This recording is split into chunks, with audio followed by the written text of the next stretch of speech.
Hello and welcome. You have tuned into Headlines Now with me, Linda Hercules. Before we move into all the stories in detail, let's take a quick look at the top headlines. An inquiry condemns the police action against anti-nuclear activists in Kudankulam, terms it as unjustified. DMK rejects offer of two berths in the Union Cabinet, feels that the UPA government is unstable and will not last long. Chief Minister Jayalalitha discusses crucial issues with her cabinet ministers, steps for new electricity projects in the pipeline.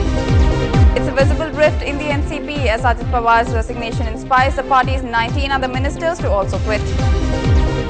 Centre files an affidavit in the Supreme Court asking for the tourism ban to be lifted in core areas of tiger reserves. While lakhs of people fight for survival, Assam Chief Minister Tarun Gogoi is on a study tour in Japan. News in detail. An independent inquiry led by the former High Court judge has condemned the police action against the Kudankulam nuclear power project earlier this month and termed it as unjustified. The police had fired tear gas in an attempt to control the crowd as demonstrators attempted to lay siege to the nuclear plant, demanding a halt to the loading of enriched uranium in the reactor. When fuel was to be loaded in the first of 2,000 megawatt reactors on the 11th of September, protests against it had become more intense, with one protester reportedly being killed when the police opened fire at Tuticorin.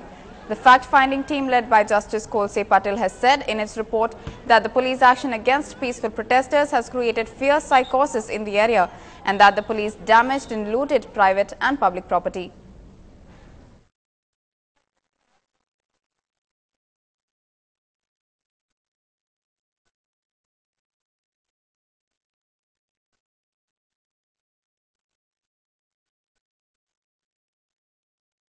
On the 9th and 10th of September, the public and the protesters marched towards the Kudankulam nuclear power plant. The police intercepted them, resulting in clashes followed by the lathi charge.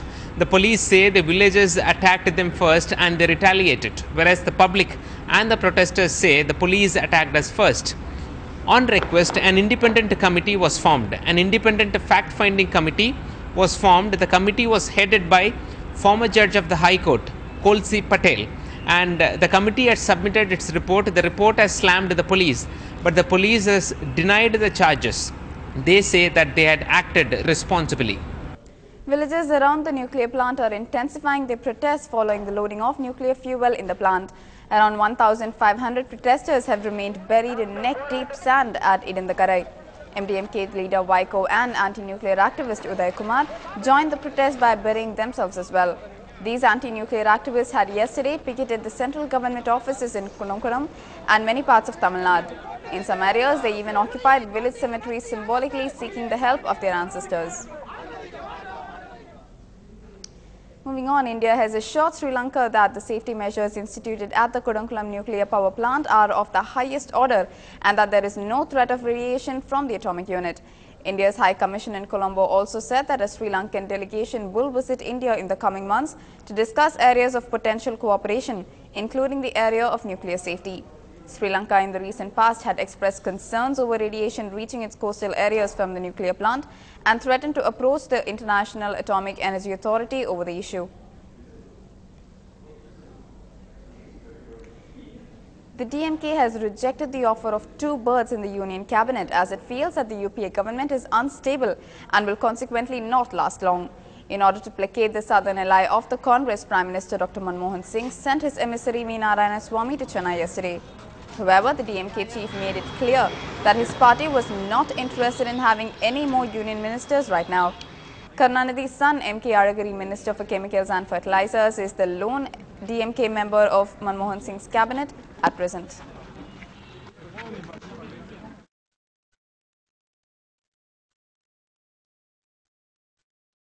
The DMK has said that even though they have some reservations on FDI, but they are supporting the UPA2 government. They are a very esteemed alliance partner. Their party people are our ministers.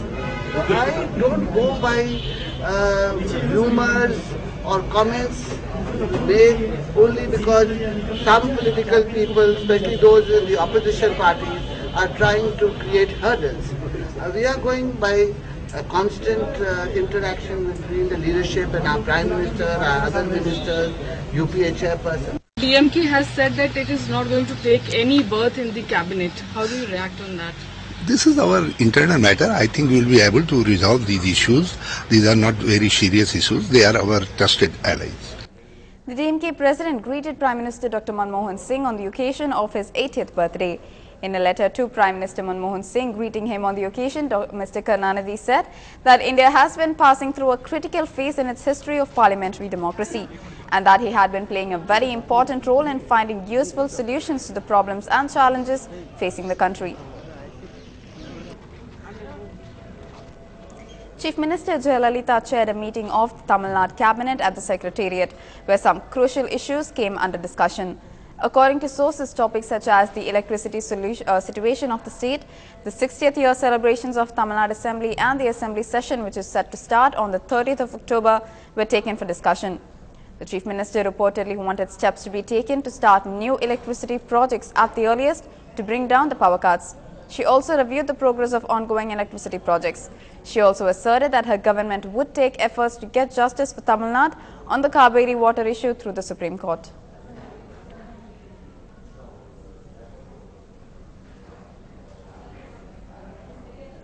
The Chief Minister also visited Anna Nagar and inspected the Anna Arch renovation works that began today. A decision to this effect was taken at a meeting chaired by the Chief Minister at the Secretariat on Monday. During the discussions, the Chief Minister advised the officials about the renovation measures to be undertaken to safeguard the arches, a landmark in the city. The arches were to be removed on the 3rd of September to make way for a flyover at the EVR High Road at Annanagar 3rd Avenue Junction, but the officials could not take apart the structure.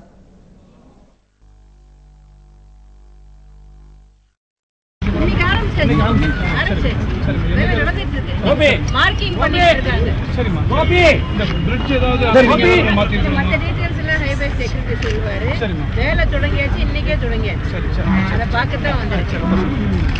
Moving on, the toll in yesterday's cylinder blast at a house in the northern city suburb of Kodungayur rose to 3, with the father and son succumbing to burns today. The police sources said that Kadiresan and his elder son Vinod, who were admitted to the Kilpauk Medical College Hospital with serious burns, succumbed this morning. Kadiresan's wife Lata perished in the blast that took place yesterday. Vignesh, the only surviving member of the family, is still undergoing treatment at the hospital.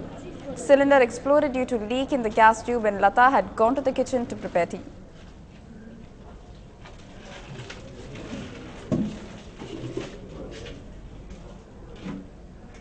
It is a battle of supremacy between the two Pawars after Maharashtra Deputy Chief Minister Ajit Pawar and other NCP ministers submitted the resignations over the nation's biggest irrigation scam. The divide between Ajit Pawar and his uncle and NCP Chief Sharad Pawar has come out in the open as factionalism breaks out in the party ranks, with a section supporting Ajit Pawar who wants the party to pull the plug in the Maharashtra government. Sharad Pawar has cracked the whip, refusing to accept the resignations.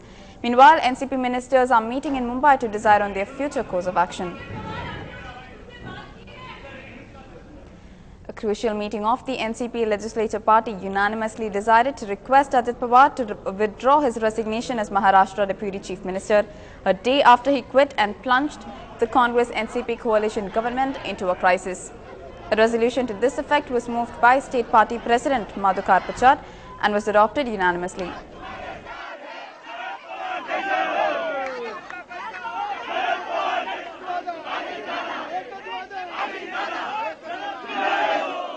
Regarding support from NCP to Union government and Maharashtra, there is no two opinions about that. We will continue to support the government in Delhi and government in Maharashtra. In both places we will be part of government. It is true that the leader of the legislature NCP in Maharashtra had resigned from his deputy chief minister. Today the legislature NCP meeting was there, and in that meeting they requested, they appealed Deputy CM that he should reconsider his resignation.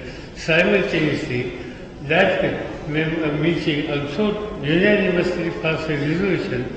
In this area, all decision will be taken by national president, and his decision will be final.